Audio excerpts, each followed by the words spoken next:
we've come back to do favorite TV moments. We have. I spent some time thinking about these. There's some absolute bangers in here. We've got YouTube clips for a lot of these, so what Hori might do if he's feeling up to it is put the links to them down in the description, so that if you want to go see the scene, you can experience it and see if you agree with us. How many have you got, Hori? Have you got 5, 4? How many? I have 4 because you'd picked 4. Yeah, and then I remember. I have some honourable mentions again. Cool. So what we'll do is we'll alternate and we'll go back through them. So what I'll do is I'll talk us through the scene, and then if there's additional context for the episode that is needed to explain why the scene's so important, I will. So starting off with the reason I wanted to do this segment, Doctor Who speech to Akaten. So this is genuinely the YouTube clip from the official Doctor Who channel is saved in my watch later list because every 6-ish weeks, I'm just kind of like, you know what? I need some vibes right now. Late night before bed, I go and watch the video, and it just, it's there. You know, like them old school like YouTube Hope Core music videos where they'd cut like iconic speeches in. Yeah, it has that kind of effect on me. Love me some Hope, yeah. Doctor Who has been a huge part of me as a nerd for a long, long time.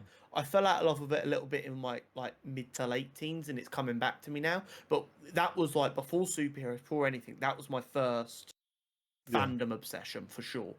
And it is just one of the most beautiful speeches. I'm a sucker for 2 things when it comes to TV and film: monologues and long scenes. As this list will make completely fucking clear. And this is one of them monologues that is rent-free in my brain a lot of the time. The clip is the clip.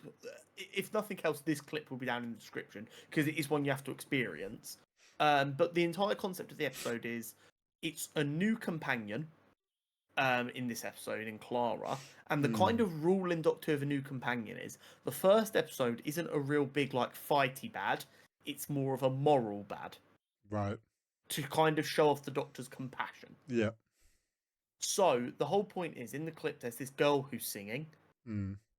And on this little planet around this sun, every however long, I think they're saying the clip, I can't remember, it's like every 100 years, a child is selected, and from birth, their entire job is to learn the entire history of their people. Okay. And then they have this ceremony where the child sings this song and essentially gets eaten by the sun. Oh.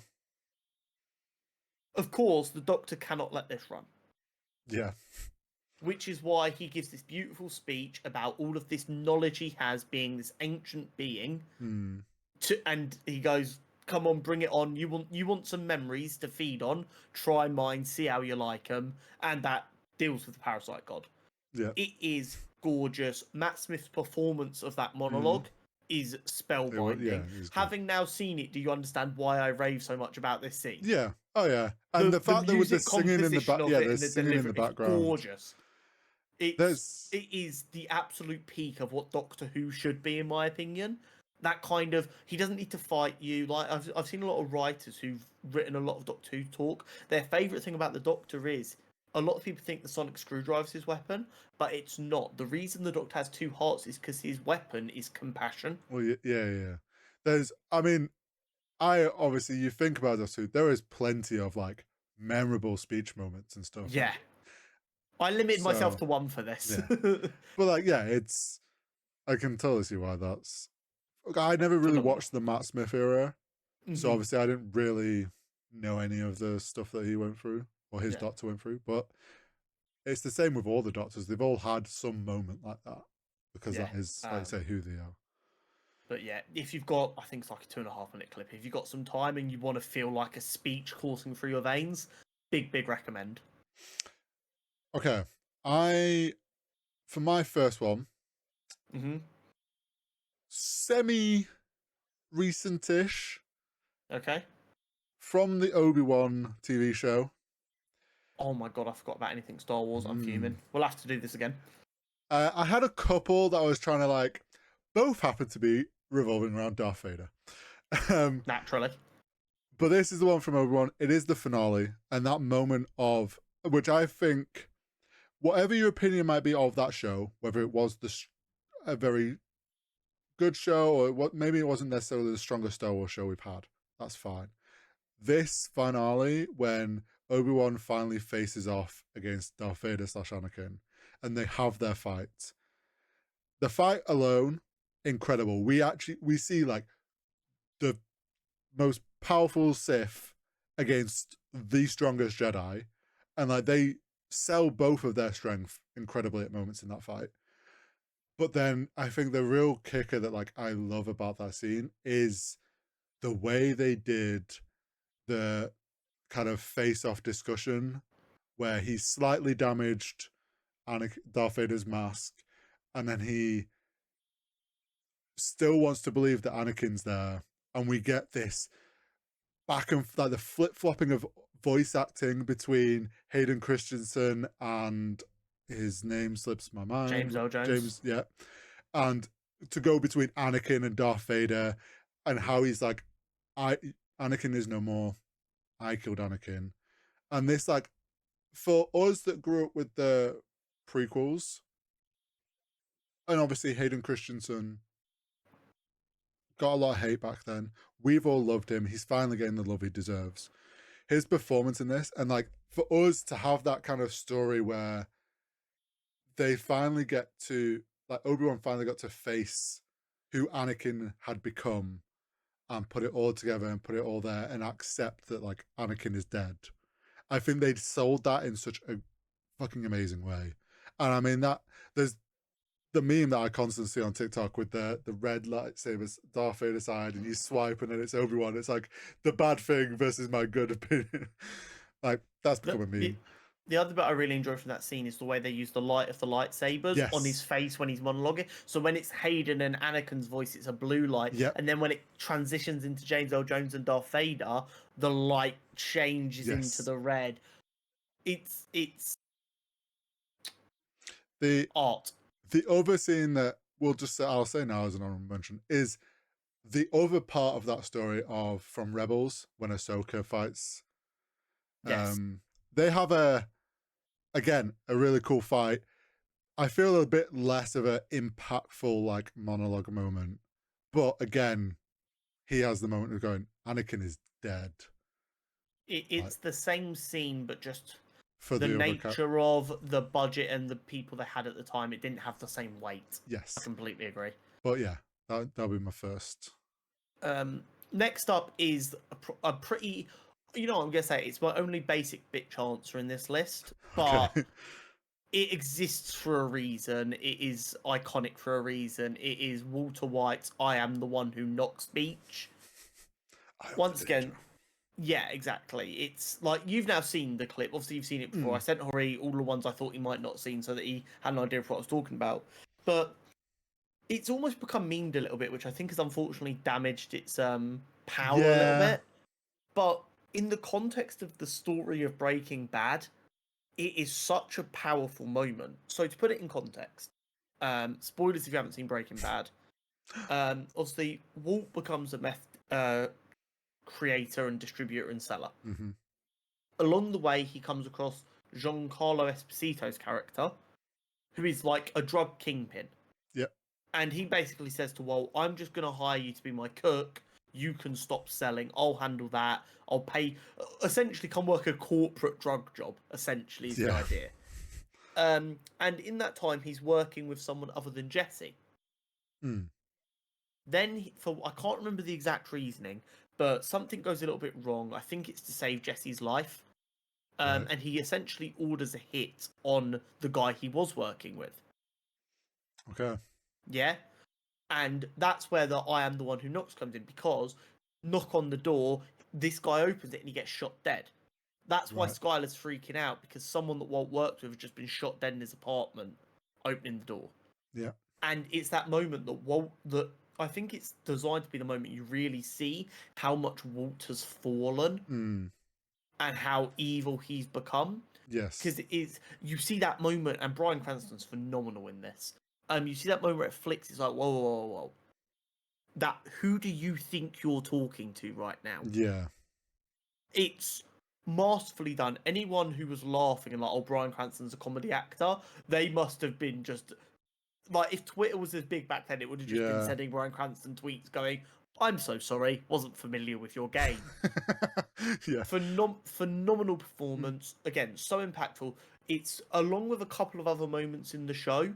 It's like a bookmark point where you like recognize a new low for Walt. Hmm. Okay. I won't say any of the others in case you get around to watching it because they do need to be genuinely surprising. But it's just a slow descent that has a couple of bookmarks to remind you he's getting worse. He's becoming less controlled. It stopped being about making sure his family has enough money after the cancer kills him, and it started to become, I love the power, I love the money, I love every evil aspect of it. And it is just phenomenal. Yeah, it's an obvious answer, but sometimes the obvious answers are the right answers, and it is just amazing.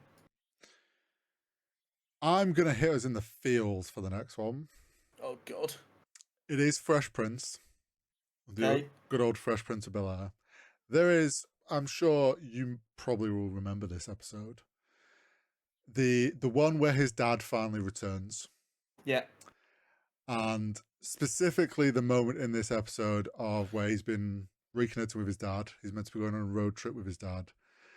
And then his dad rocks up, wants Uncle Phil to tell him, oh, sorry, he's busy. And then he's like, no, you can tell him yourself. So he tells Will, and then you get the moment of like Will being, how come he doesn't want me? And every time I see that episode, it chokes me up. And it hits so fucking hard. And for the like, if you've watched like people that watch the show as it's going on, like Will's this like comedic character. He is always like the messes around, doesn't take any like always comes across as like the jokey, like isn't taking life too seriously. And I feel like this moment, everyone suddenly was like, oh shit, he is just a kid trying to figure shit out on his own without his dad. And I think the reason, and we've learned since, Will also, his dad was a shit dad in real life. And obviously channeled a lot of that emotion into the thing. And like him and the actor that played Uncle Phil, like obviously knew that. And I think together in the moment, like in that scene, you can see that they genuinely were feeling that for the real life situation as well. And I, oh man, it just, of all that whole series, great show of its period. But yeah, that moment hits so hard every time I see it.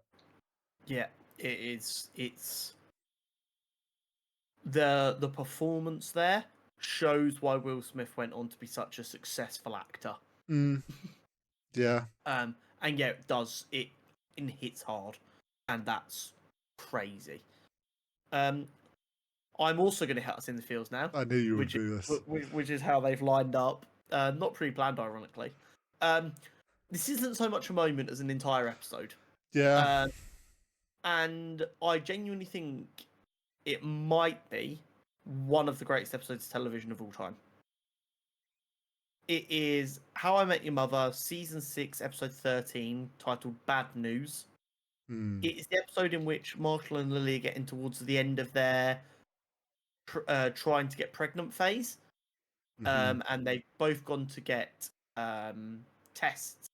Yes. And the episode takes place over like a couple of months of like flashing forward and backwards while they're both getting fertility tests. They're really worried something's wrong. Initially, they're worried it's Lily because Ericksons have strong swimmers. Nothing could possibly be wrong.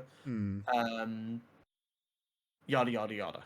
And then Marshall's parents come to town when Marshall needs to do his test, and you get a really funny scene of him trying to create a sample with his mother banging on the bathroom door. How I Met Your Mother is hilariously funny. Oh yeah, it's such a great show. But the reason it's the whole episode and not just one particular moment is because of one of my favourite details is throughout the show there is a countdown going on in plain sight. From the first scene to the last, there is a number counting down slowly and it builds up in frequency. Yeah. And what we get in the last scene is some of the most gut-wrenching acting I've ever watched with just how powerful it is. So Marshall is in McLaren's, celebrating the fact that his tests have come back. They're both completely fine. It's just they're just being unlucky, but there's no reason they won't be able to have a child. It's all looking good. And he's like, right, I need to go tell my dad. Because him and his dad only give each other good news. So I'm going to go outside and call my dad real quick. So he goes out to try and call his dad. His dad doesn't answer. And a taxi pulls up. And Lily gets out in absolute floods of tears. And informs Marshall that his dad's died. The most painful part about this scene comes from the quality of acting. Because the actor, I forget his name, who plays Marshall, didn't know what was about to happen. He was told he was going to get given good news, and he was not given any more direction than that because they wanted as genuine and as natural an acting response as possible. Yeah. And his delivery of the line of "My dad's dead, I'm not ready for this" is like a fucking gut punch. I've only watched that episode twice because it's that difficult to watch. Because of just how good it is. And once you've seen it the first time, going through the episode, laughing at the jokes because they are funny, but knowing what's coming is... it's one of them episodes that gets seared into your mind. And it's one of those that, like, when you watched it for the first time, like, it hit so hard because, like you say, you're just unprepared for it. I've said for a long time, despite how I Met Your Mother's ending being underwhelming, the reason it will always be one of the greatest sitcoms of all time is the way it managed to weave such genuine heartbreak and tragedy into such a genuinely hilarious show so seamlessly. And this episode really epitomizes that. Yeah, it did. That if we do put the clips down below, it's just the very end warning of that. Warning with watching that one. Yeah, warning with caution watching that maybe one. Maybe don't watch the Fresh Prince one into that, because then you'll just be a mess. Yeah, exactly. Give us a happy scene for the love of God, man.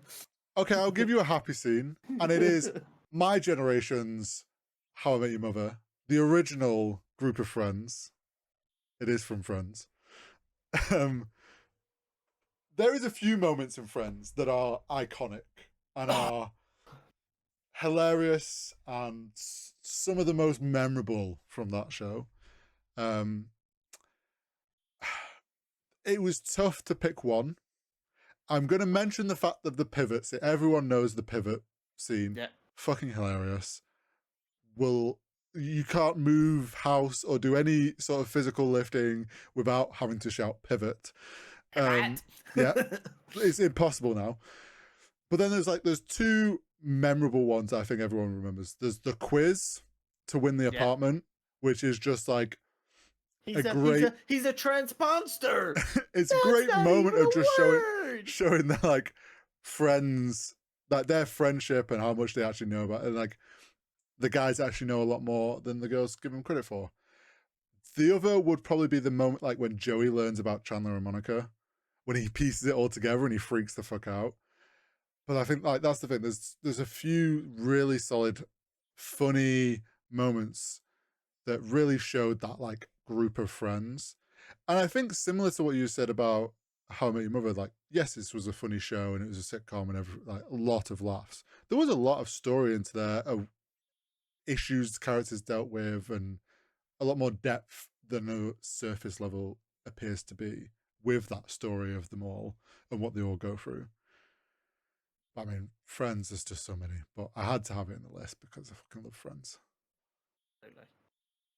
Next up is my first foray into long individual shots. Daredevil.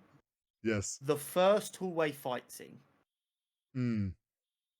And I'm a sucker for a long shot, especially a combat shot as well, because they are so well choreographed and well put together. The reason that this one is so special to me is because of the fact that Daredevil gets his arse beat in this fight as well.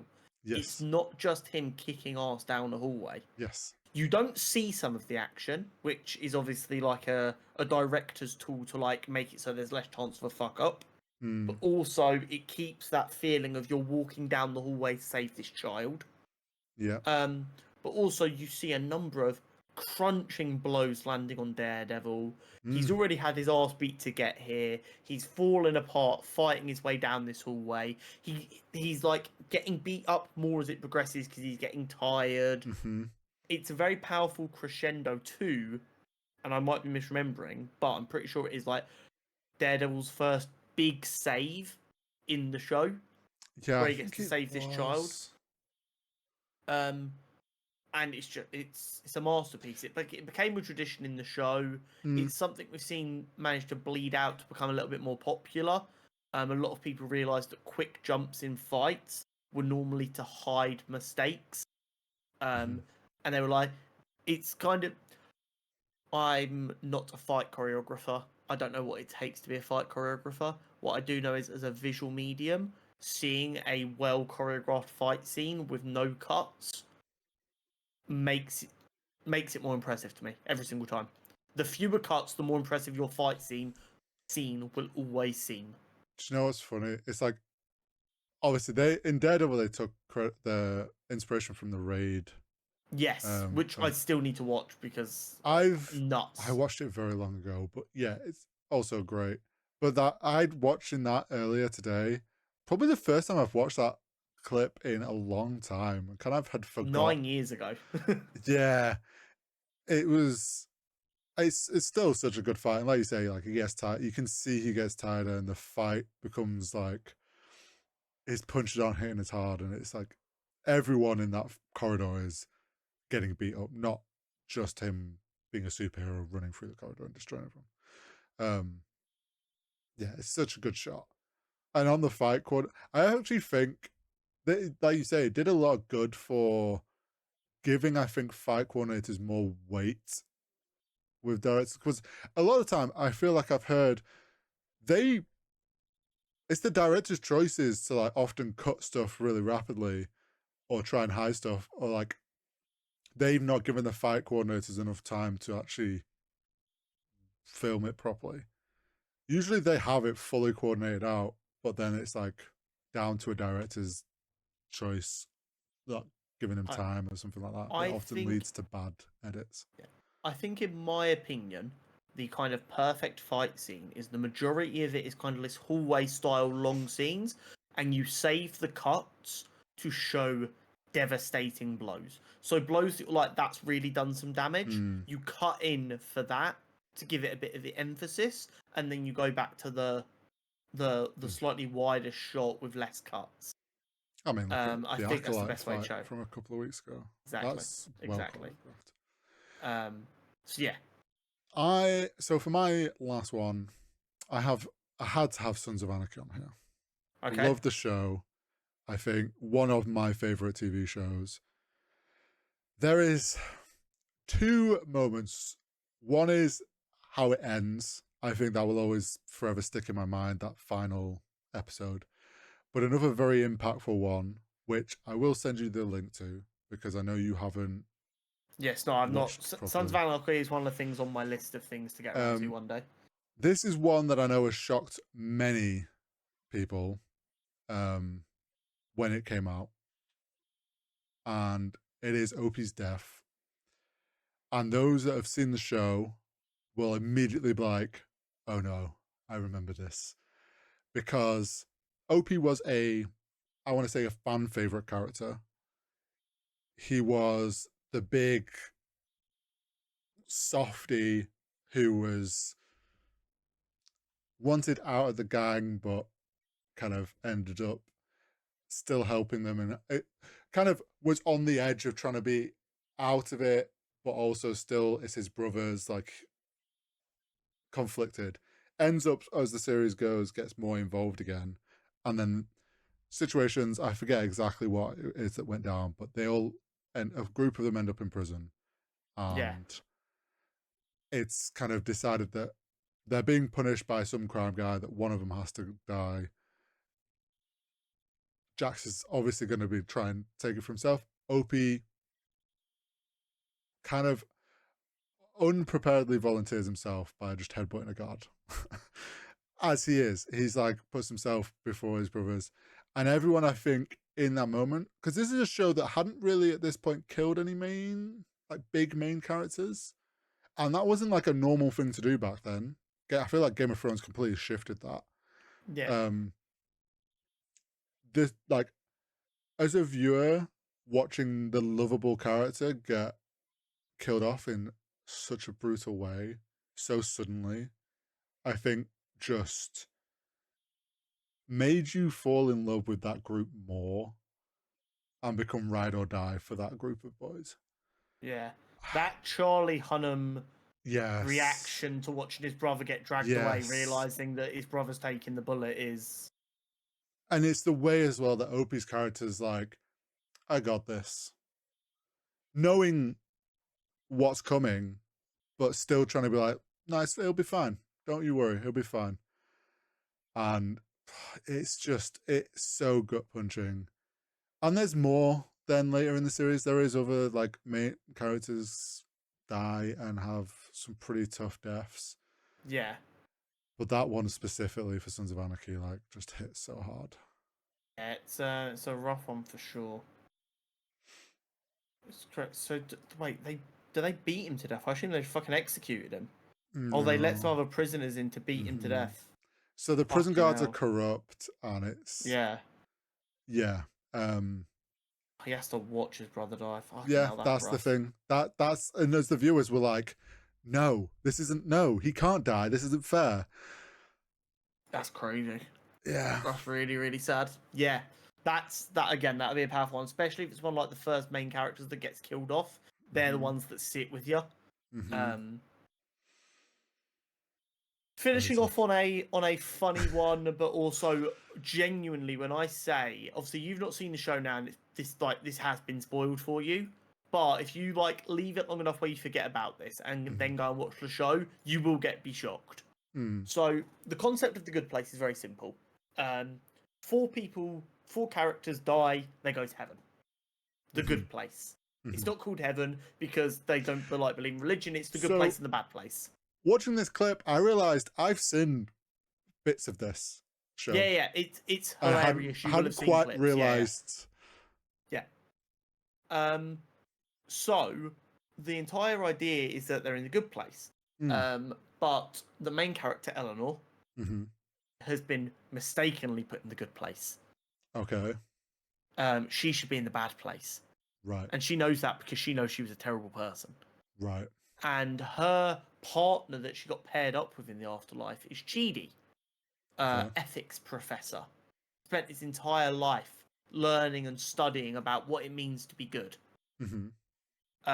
So to try and keep her in the good place, he agrees to help her learn. Okay. He's going to teach her how to be ethical. And then they find out that another one of the people in the good place, the very rich character who came from lots of family money and was very charitable. They find out that her partner, who's a monk, isn't actually a monk. It's a gentleman called Jason from Tampa, Florida, who's also not supposed to be in the good place. Right. So then Chidi starts teaching them both. Okay. But then they get exposed. And then Hell wants to come up and swap it because they had the wrong Eleanor, so they want to swap the Eleanors. And at the end of season 1, it builds up to the scene I sent you of between you guys, you need to choose who's going to Hell right now. We're missing 2 people in Hell. 2 of you have got to bite the bullet. We don't care who. We just need 2 people to balance the books. And then you get the moment where Eleanor goes, "Holy mother forking shirt balls," because obviously they can't swear. It's the good place. Yeah. And she pieces together that actually this is the bad place. They've been in the bad place the whole time. And that's season 1 of 4. Okay. And we go on this whole thing. So like season 2 moves into like him retrying the experiment a bunch of times because it's a new kind of torture they're trialing. Right. And then he becomes like the demon in charge of the experiment. Michael becomes good. And they realise that the system's broken and they need to try and actually fix the system. Right. Despite being a comedy, it's actually highly philosophical and moral. It's genuinely a masterpiece. But that reveal genuinely comes out of nowhere. Genuinely comes out of nowhere. when she says that and you're watching it for the first time, you're like, "What, Eleanor? What have you realised?" Yeah, And then she goes, "This is the bad place," and you're like, "What?" Genuine, mind-blowing moment that a lot of TV would probably kill to have a moment that kind of earth-shatteringly crazy. Mm. And it's one of them moments that I'm like, I wish I could experience that for the first time again. Yeah, I can understand that. Another one of them moments in a comedy where you're like, oh, they don't just want to be a comedy, they want to make you laugh and make you think at the same time, and phenomenal. I could not say enough. One honourable mention for me, because I completely forgot about it until we started talking. Andor. There's probably about 5 scenes from Andor I didn't even think in. about it. I actually didn't even think about Andor either. Yeah. So we will definitely do a part 2 of this at some point where we go into some more moments, because there's so many moments. Yeah, I mean, in my honourable mentions, I didn't pick this because it's very recent, but I mean, the whole bear stuff. Obviously, season 1 and 2 came out a while ago, but like the season 2 finale, the one shot kitchen shot that since season 1. I also left the bear off just because it's so recent. And then, I mean, the whole of season 3. But we'll do this again in a little while. We'll do more cinema moments. We'll do more TV moments to get some more of them iconic things. I'll bring some Game of Thrones next time and get you to finally watch some Game of Thrones. Never. But yeah, that is it for our favourite TV moments. Yes. Go and watch the clips down below. Let us know if you think any of them are great TV moments. Maybe let us know your favourite TV moment. What's a moment from TV that you simply adore?